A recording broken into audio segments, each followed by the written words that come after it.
Dan saat mereka ngelihat ke arah belakang warung, seketika mereka langsung sama-sama beristighfar. Ternyata yang mereka lihat itu adalah wanita bertubuh tinggi yang lagi berdiri tegak menggunakan jubah hitam di samping pohon. Matanya itu terbelalak berwarna putih dengan wajah pucat dan rambutnya panjang menjuntai. Anak-anak kecil yang tadi bawa lihat itu berlarian menghampiri sosok wanita tersebut. Dan yang lebih mengerikan lagi, anak-anak kecil itu ada yang wajahnya itu hancur dan banyak luka di badannya.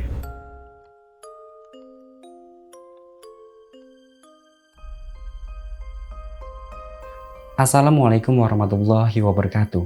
Balik lagi sama gue Ari di Shift 2 Malam, tempat untuk bercerita kisah di luar nalar manusia.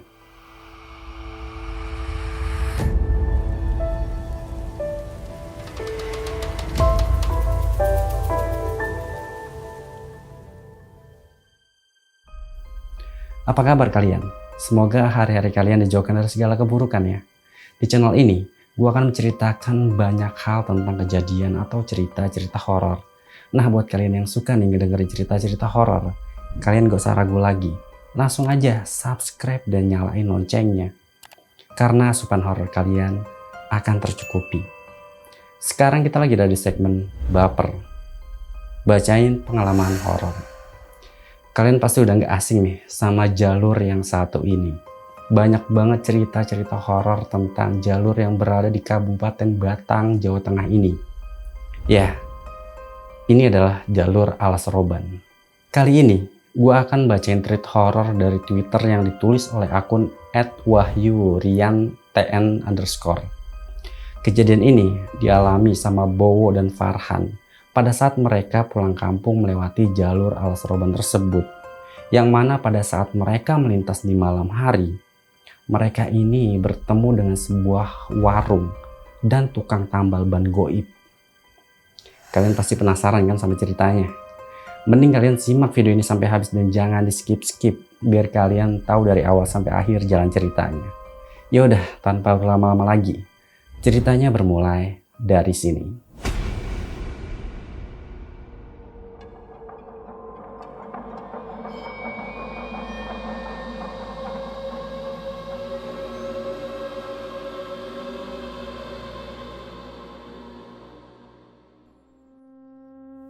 Jalan Alas Roban atau Jalur Alas Roban berada di Kabupaten Batang, Jawa Tengah, yang menghubungkan wilayah Batang dan Semarang.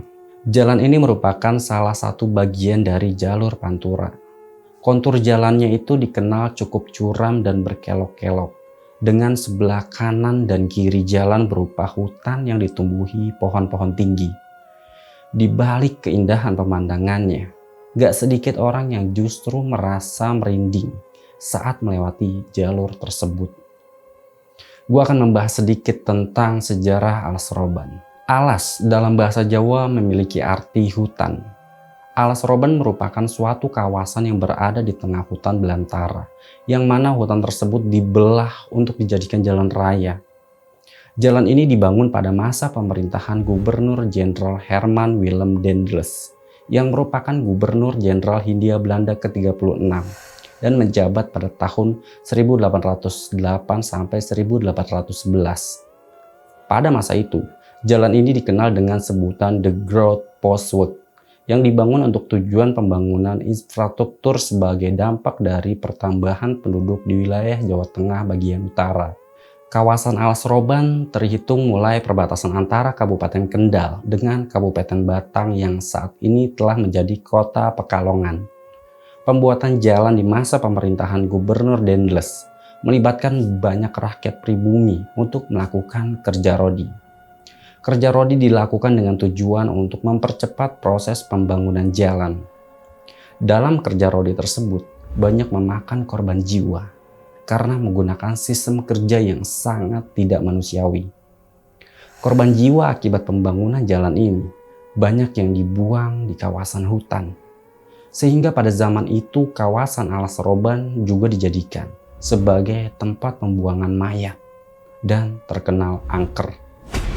Sebenarnya Kawasan hutan Roban telah dikenal dan dihuni oleh beberapa masyarakat. Daerah ini dibuka oleh Ki Bahurekso yang merupakan utusan dari Sultan Agung Mataram pada tahun 1602. Saat itu terjadi perselisihan antara VOC dan Mataram, sehingga Sultan Agung bermaksud untuk menggempur VOC. Karena pasukan yang ikut dalam pertempuran tersebut banyak yang berasal dari luar Jawa, maka Sultan Agung membuka Alas Roban untuk dijadikan tempat pendirian beberapa pos demi mendukung persediaan logistik.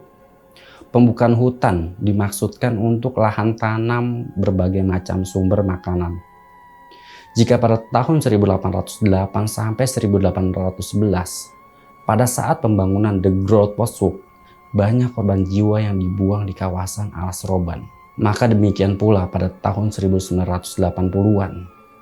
Pada tahun itu, banyak korban Petrus di masa Orde Baru yang juga dibuang di kawasan hutan. Sehingga kawasan ini seolah kental dengan kesan mistik dan angker. Di kawasan ini sering terjadi kecelakaan hingga mengakibatkan korban meninggal dunia. Bahkan kawasan hutan ini disebut sebagai salah satu jalur tengkorak di Indonesia.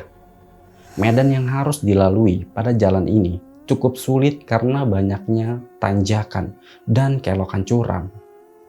Selain itu, penerangan jalan di Alas Roban juga belum terlalu banyak, sehingga diperlukan kewaspadaan ketika melewati pada malam hari.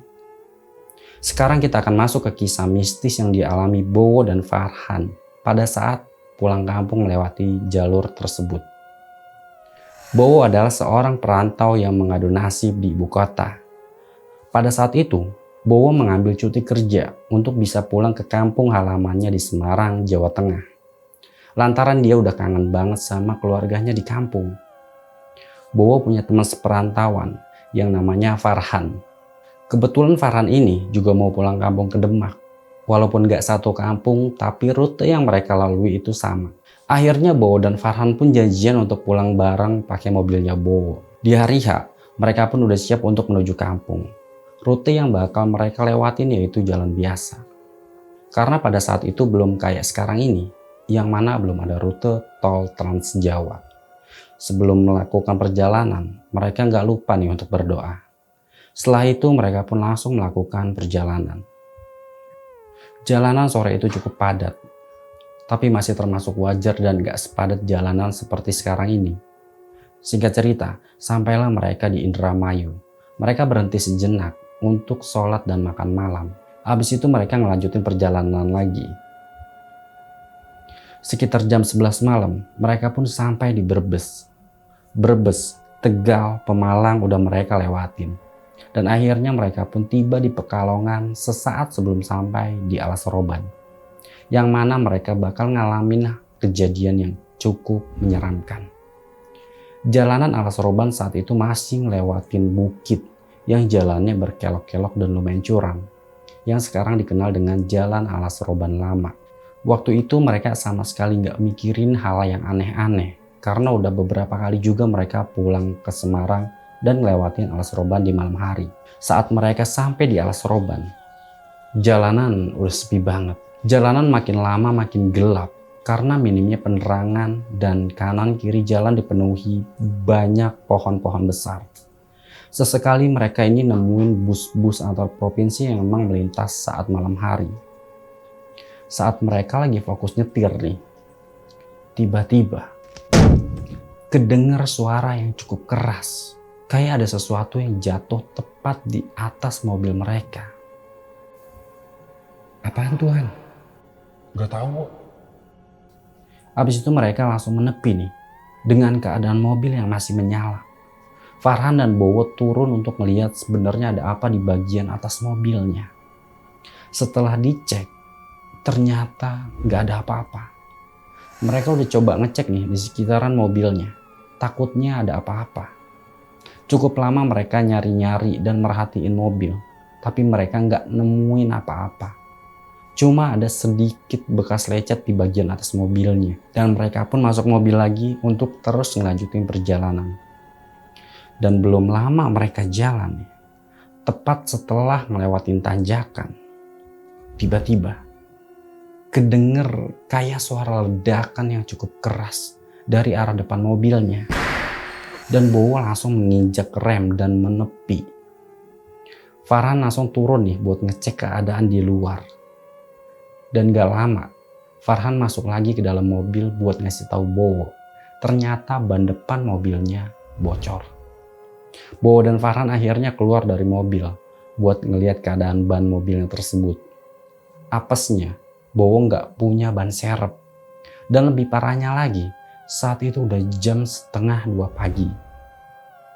Kayaknya bakalan susah banget nyari tukang tambal ban apalagi di tengah-tengah hutan. Jalanan benar-benar sepi dan gelap. Pepohonan di kanan kiri jalan itu menjulang tinggi. Gak nampak ada satupun kendaraan yang lewat saat itu. Bowo dan Farhan coba berjalan kaki nih pelan-pelan ke arah depan. Dari kejauhan, nampak ada cahaya remang-remang di sebelah kiri jalan. Kayaknya ada tukang tambal ban ya. Coba kita ke sana yuk. Ya udah, Bu. Ayo kita samperin. Mereka pun berjalan ke sana buat mastiin. Pas sampai di sana, ternyata bener itu tempat tambal ban. Bowo langsung bergegas balik lagi ke mobil buat bawa mobilnya ke tukang tambal ban tersebut. Sementara Farhan nunggu di situ, sekalian mencari orang pemilik tambal bannya. Gak lama Bowo pun sampai nih sama mobilnya. Mana Han orangnya? Gak tahu. Dari tadi gue panggil-panggil, tapi gak ada yang nyautin, Wo. Aduh, kemana ya orangnya? Mereka akhirnya mutusin buat nunggu di depan tukang tambal ban tersebut. Udah lumayan lama menunggu. Tiba-tiba mereka dikagetkan oleh seorang laki-laki tua yang muncul di hadapan mereka. Ada apa, Mas? Astagfirullah. Ini Pak, ban saya bocor. Bisa nambal ban di sini kan Pak? Oh, bisa. Silakan duduk di sini, Mas. Awalnya mereka berdua nggak menaruh curiga sama sekali. Sampai akhirnya Bowo ini nyium bau kemenyan di sekitar tempat tambal ban tersebut. Buat mastiin, Bowo pun langsung nanya ke Farhan apa dia nyium bau kemenyan juga atau enggak. Ternyata Farhan juga nyium. Dan dia mulai merhatiin setiap sudut tempat tambal ban tersebut. Dalam hatinya Bowo sebenarnya pengen cepet-cepet pergi dari tempat itu. Tapi apa boleh buat, mobilnya masih belum selesai ditambal. Dan dari kejauhan, di seberang jalan, Farhan ngeliat ada sebuah warung yang masih buka. Dia langsung ngajak Bowo ke warung itu biar bisa ngopi sambil nunggu ban mobil selesai ditambal. Bowo pun mengiyakan dan mereka berdua akhirnya jalan ke arah warung tersebut. Sesampainya di depan warung, Bowo ini ngeliat ada segerombolan anak kecil yang lagi main di samping warung. Dalam hatinya Bowo bertanya-tanya, kok ada anak-anak kecil main jam segini ya? Pikirnya dia, pasti Farhan juga ngeliat nih anak-anak kecil itu. Tanpa berpikir negatif, Bowo dan Farhan masuklah ke dalam warung. Di dalam itu nampak wanita setengah baya yang mengenakan daster berdiri tersenyum melihat kedatangan mereka berdua. Pesan apa, Mas? Kopi panas 2 ya Bu? Gak lama kemudian, ibu warung itu datang kembali membawa pesanan kopi mereka. Bowo dan Farhan pun menikmati secangkir kopi panas sambil duduk dan ngobrol buat mencairkan suasana malam itu. Han, lu ngerasa ada yang aneh gak sih? Kok ada ya anak-anak kecil jam segini lagi main? Hah?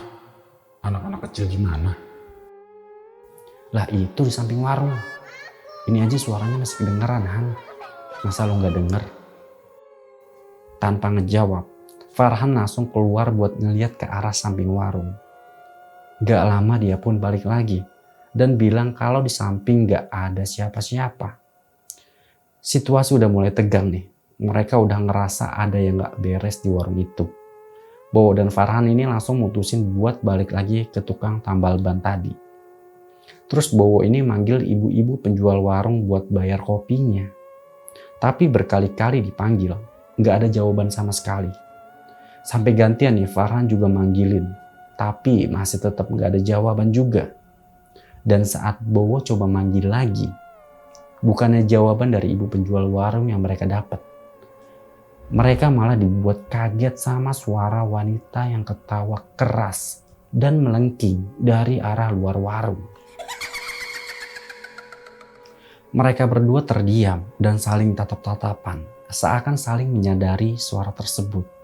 Dan mereka ini langsung bergegas keluar warung untuk nyari dari arah mana suara itu. Dan saat mereka ngelihat ke arah belakang warung, seketika mereka langsung sama-sama beristighfar. Ternyata yang mereka lihat itu adalah wanita bertubuh tinggi yang lagi berdiri tegak menggunakan jubah hitam di samping pohon. Matanya itu terbelalak berwarna putih dengan wajah pucat dan rambutnya panjang menjuntai. Anak-anak kecil yang tadi Bowo lihat itu berlarian menghampiri sosok wanita tersebut. Dan yang lebih mengerikan lagi, anak-anak kecil itu ada yang wajahnya itu hancur dan banyak luka di badannya. Beda banget sama awal Bowo ngeliat tadi. Dan sosok wanita itu tertawa lagi. Seketika itu, Farhan langsung menarik tangan Bowo nih dan mereka pun langsung lari ke arah mobil. Saat mereka lari ke arah mobil, lagi-lagi tempat tambal ban yang mereka hampiri tadi ternyata gak ada. Yang terlihat cuma mobil mereka di tepi jalan yang sebelah kirinya ada pohon besar dan jurang yang dalamnya itu belantara yang gelap. Tanpa memperdulikan ban mobilnya yang masih kempes, mereka berdua akhirnya bergegas masuk ke dalam mobil. Suara cekikikan wanita tadi masih terus kedengar jelas. Saat Bowo mau ngidupin mobilnya nih, entah kenapa tiba-tiba mobilnya nggak mau hidup. Padahal tadi mobilnya masih normal aja. Di situ Farhan menyuruh Bowo nih untuk jangan panik dan menyuruh untuk membaca sholawat. Dan setelah membaca sholawat dan memutar kuncinya, alhamdulillah mobil pun bisa langsung hidup. Bowo pun langsung menginjak pedal gasnya dan pergi secepat mungkin dari tempat itu. Mereka udah gak peduli walaupun ban mobilnya kempes, tapi tetap mereka paksain untuk jalan terus. Belum lama mereka jalan nih, tiba-tiba ada sesuatu yang jatuh di atas mobil mereka. Mereka udah gak peduli lagi dan terus jalan. Tapi ada sesuatu yang menurut mereka aneh. Sepanjang jalan, gak terlihat ada satupun kendaraan yang melintas. Normalnya nih, di jam 3-an harusnya masih ada kendaraan besar yang melintas, walaupun gak banyak. Tapi mereka gak mau terus mikirin itu. Mereka cuma fokus biar bisa cepet keluar dari alas roban itu. Saat lagi melaju, tiba-tiba sosok wanita berjubah hitam melintas tepat di depan mobil mereka. Itu adalah sosok yang tadi mereka lihat di warung. Bowo yang kaget ini spontan langsung ngebanting setir dan menginjak remnya mendadak. Tiba-tiba kedengar suara klakson yang begitu keras. Aneh bin ajaib, pas mobil mereka berhenti, mobil mereka ini udah saling berhadapan sama truk besar bermuatan barang. Syukurnya mereka masih selamat. Akhirnya Bowo langsung menepikan mobilnya. Pikiran mereka udah bener-bener panik banget. Masih dalam keadaan yang cukup menegangkan. Tiba-tiba ada suara yang mengetok kaca mobil mereka. Dari dalam itu terlihat ada seorang bapak-bapak yang lagi boncengin istrinya. Terus Bowo pun ngebuka kaca mobilnya nih.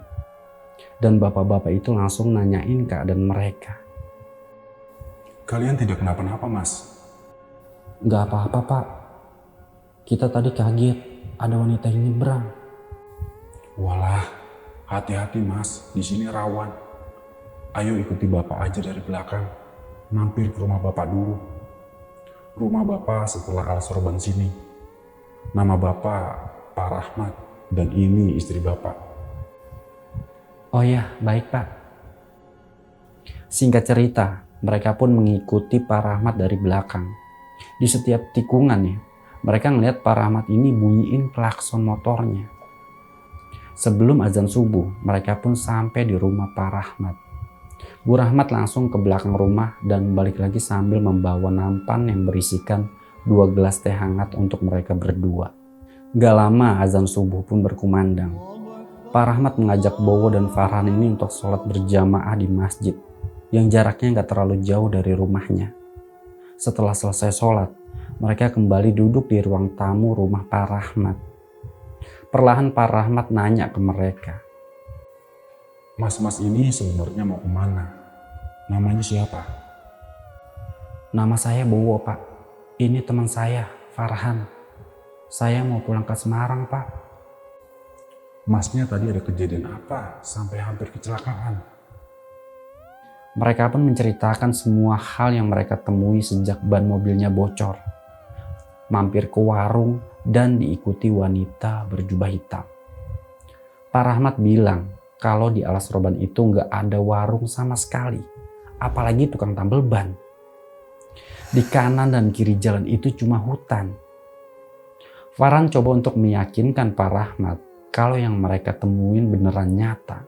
Tapi sekali lagi Pak Rahmat meyakinkan mereka karena sebagai orang asli yang tinggal di sekitaran Alas Roban, beliau udah hafal banget daerah sana. Gak ada satupun warung yang berdiri di sana. Pak Rahmat juga bilang kalau di sana emang sering ada kejadian semacam itu. Belum lama juga ada kecelakaan mobil yang menewaskan satu keluarga. Dan masih banyak lagi cerita pengendara yang diganggu saat melintas jalur Alas Roban. Bowo dan Farhan yang ngedenger itu cuma bisa menelan ludah sambil menenggak teh hangat yang dibuatkan Bu Rahmat tadi. Setelah itu Pak Rahmat menyuruh Bowo dan Farhan untuk istirahat dulu di rumahnya. Nanti siang atau sore baru lanjut perjalanannya lagi. Mereka pun gak menolak karena masih dalam keadaan syok dan capek, jadi mereka butuh istirahat. Mereka pun diarahin ke kamar anaknya Pak Rahmat yang kosong karena kerja merantau di Jakarta. Mereka akhirnya tidur melepas lelah di sana.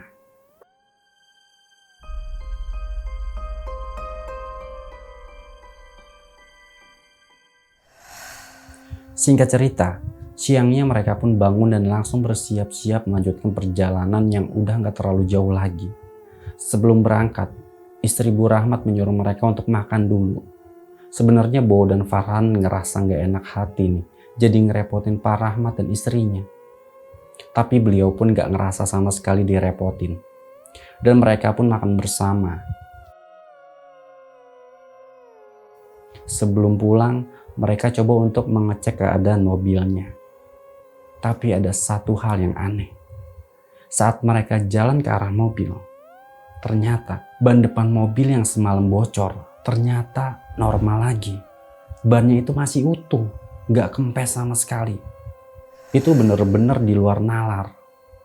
Farhan dan Bowo cuma bisa geleng-geleng kepala ngelihat keanehan itu. Akhirnya Bowo dan Farhan pun pamit pulang dan mengucapkan banyak terima kasih ke Pak Rahmat dan istrinya yang udah baik banget menolong mereka. Pak Rahmat dan istrinya justru malah seneng kalau ada tamu di rumahnya. Jadi di rumahnya gak sepi. Ya karena Pak Rahmat dan istrinya cuma tinggal berdua aja, sedangkan anaknya merantau di Jakarta. Akhirnya mereka berdua pun melanjutkan perjalanan pulang. Dan setibanya mereka di Semarang, Bowo nganterin Farhan ke halte bis yang akan mengantarkannya ke Demak sebelum nanti dijemput adiknya di sana. Abis itu Bowo pulang ke rumah nih, dengan oleh-oleh pengalaman yang gak akan terlupakan sampai kapanpun. Dan Pak Rahmat sampai sekarang masih mereka anggap sebagai keluarganya sendiri.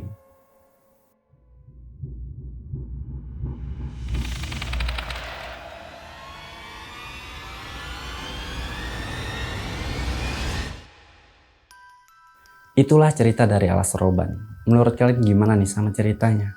Apa kalian pernah punya pengalaman horor saat melintas jalur Alas Roban? Tulis di komen. Kalau menurut gua, Bowo dan Farhan ini masih beruntung banget. Gila banget sih, mereka ini diganggu sampai hampir nabrak. truk besar pengangkut barang. Alhamdulillahnya mereka masih dikasih perlindungan sama Allah dan ada orang baik kayak Pak Rahmat yang ngebantu mereka. Buat kalian harus hati-hati ya kalau ngelewatin jalan dimanapun kalau malam hari. Apalagi rutenya rawan kecelakaan. Harus selalu fokus, jangan sampai bengong. Pokoknya sempetin buat baca doa lah menurut kepercayaan kalian. Supaya nggak diganggu sama jin yang bisa mencelakai kita. Oh ya, buat kalian yang punya cerita horor yang pengen ceritanya gue bacain di sini, kalian bisa kirim cerita kalian ke email atau bisa DM ke Instagram Shift 2 Malam. Linknya ada di deskripsi. Dan kalau kalian mau baca versi tulisan dari cerita ini nih, kalian bisa langsung ke link yang gue taruh di deskripsi juga. Dukung terus channel ini dengan cara like, komen, dan subscribe. Jangan lupa nyalain loncengnya supaya kalian gak ketinggalan setiap ada video terbaru dari Shift 2 Malam. Sekian dari segmen baper kali ini. Ambil hal-hal positifnya aja dari cerita ini dan buang negatifnya. Jadiin pelajaran buat kita semua. Terima kasih untuk teman-teman yang udah dengerin cerita ini sampai habis. Semoga bisa menemani malam kalian. Gua Ari dan Shift 2 Malam undur diri. Selamat beristirahat. Wassalamualaikum warahmatullahi wabarakatuh.